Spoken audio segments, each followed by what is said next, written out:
Morning, sir. Mm. Right. I-serve lang po namin yung warrant. Okay. Ikaw po ba si Norman Magusin po? Mm. Alias Francis Leo Marcos? Mm. Hindi.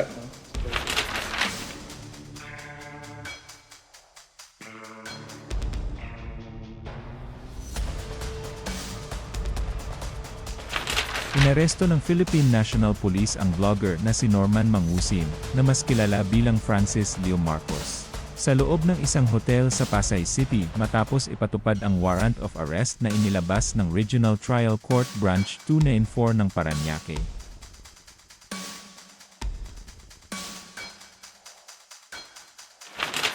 Kinumpirma ng National Police Commission na ang operasyon ay isinagawa ng Criminal Investigation and Detection Group, National Capital Region kasama ang Pasay City Police at mga tauhan ng NAPOLCOM Inspection, Monitoring, and Investigation Service. Ayon sa opisyal ng komisyon, ang pag-aresto ay bahagi ng pagpapatupad ng batas at patunay na hindi dapat pinapalampas ang anumang paglabag.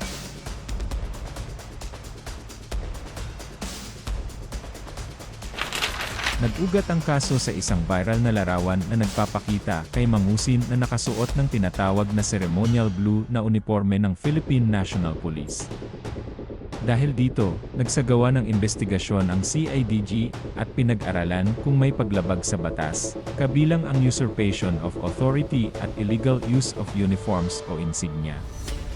Nauna nang nagpahayag ang PNP na maaaring sampahan ng kaso ang sinumang magsuot ng uniforme ng pulis ng walang pahintulot, dahil malinaw itong paglabag sa umiiral na batas.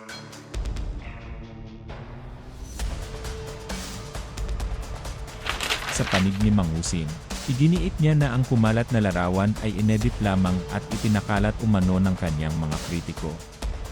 Gayunman, itinuloy ang investigasyon at kalaunan ay naglabas ng warrant ang korte, na naging basehan ng kanyang pagkakaaresto.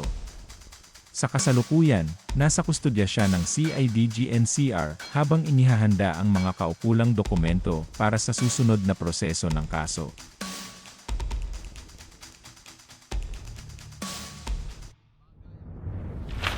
Ipinunto ng mga otoridad na ang pagsusuot ng opisyal na uniforme ng pulis ng walang otorisasyon ay hindi simpleng issue lamang ng imahe, kundi may kaakibat na pananagutang legal dahil maaari itong magdulot ng kalituhan at maling representasyon ng kapangyarihan. Ang insidenteng ito ay nagsisilbing paalala na ang batas ay umiiral para sa lahat, anuman ang estado sa buhay o impluwensya sa social media. Habang hinihintay ang mga susunod na hakbang sa korte, malinaw ang mensahe ng mga otoridad, may pananagutan ang bawat kilos, lalo na kung may kinalaman ito sa paggamit ng simbolo ng otoridad ng estado.